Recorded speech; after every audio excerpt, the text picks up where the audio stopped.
What's up, sentient beings? I am back at it again with another speculative evolution of video games thing. Uh, and this is inspired by Birdkeeper Toby's evolutionary tree, where he does the evolution of all the Pokemon. But he does some things in that thing that do make sense if you view it through the real world, but don't make any sense if you view it through Pokemon because it's Pokemon and it makes no sense. Um, it is an amazing series though. I recommend you watch it because it's the basis for this one.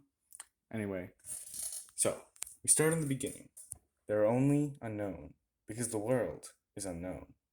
Hilarious, I know. Then they create an egg. That egg hatches into Arceus. It's pronounced Arceus. That's its pronunciation. Arceus then goes to create most legendary Pokemon.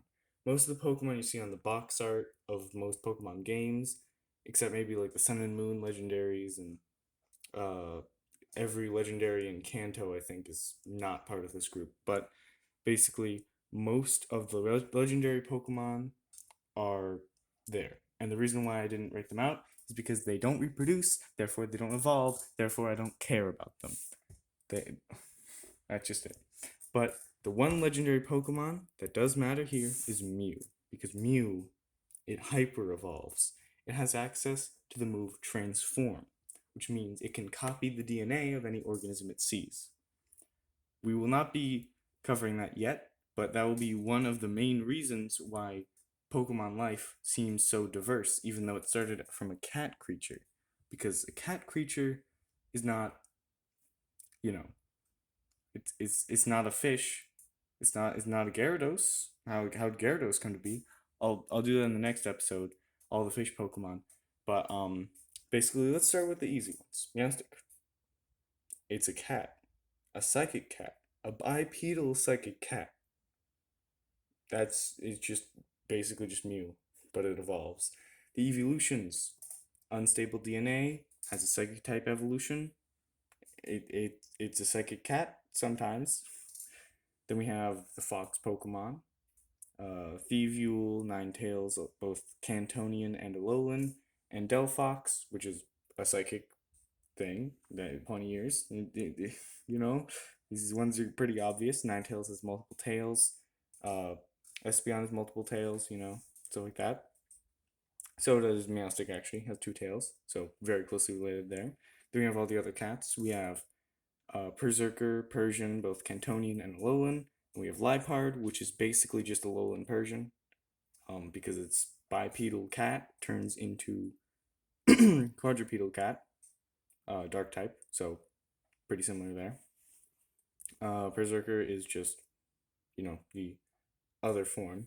And Berserker actually demonstrates an interesting thing in evolution, which is called neoteny, where an animal uh, has like traits of like the baby form of itself. So Meowth stands on two legs, and Persian stands on four legs.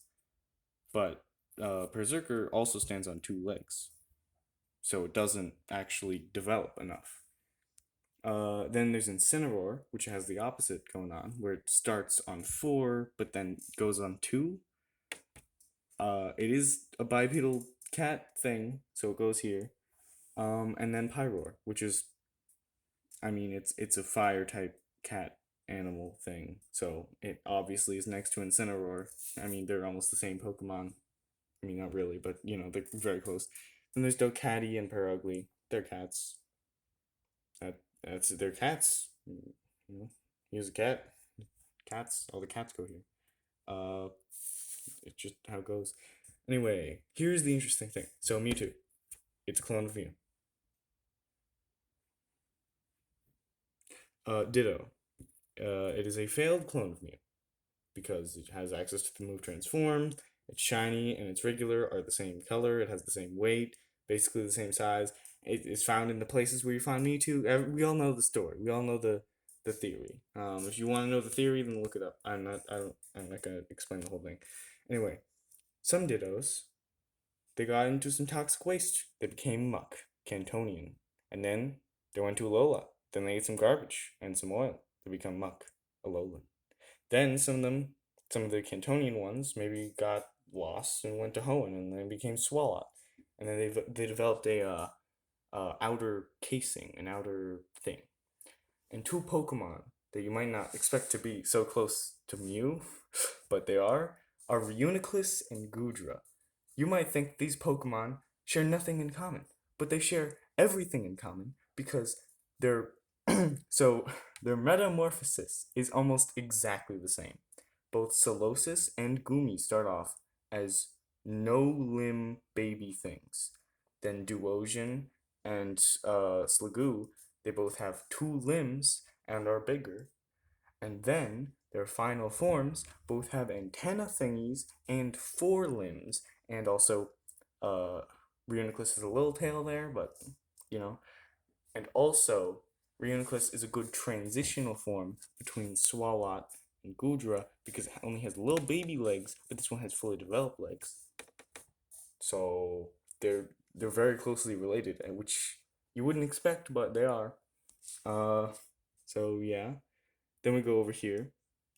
Some of the mucks, they went in some garbage, became Garbodor, you know? Uh, some of them evaporated and had a shell or something, and they became Weezing. Some of those Weezing, uh, they got really into fashion, and then they became Galarian Weezing. Uh, I don't I don't actually know the reasoning behind Galarian Weezing, but it is Weezing, so it's closely related to Cantonian Weezing because it's the same Pokemon.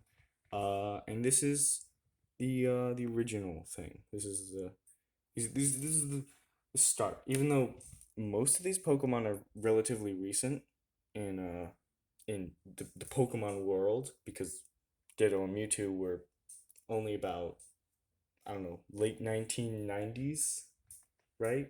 Or like if Pokemon is the same timeline as ours, it doesn't really matter. The thing is, this is the start of the Pokemon world, and the next episode we're gonna cover how exactly Mew became not a cat or blob thing. Who knows? Who knows? Goodbye.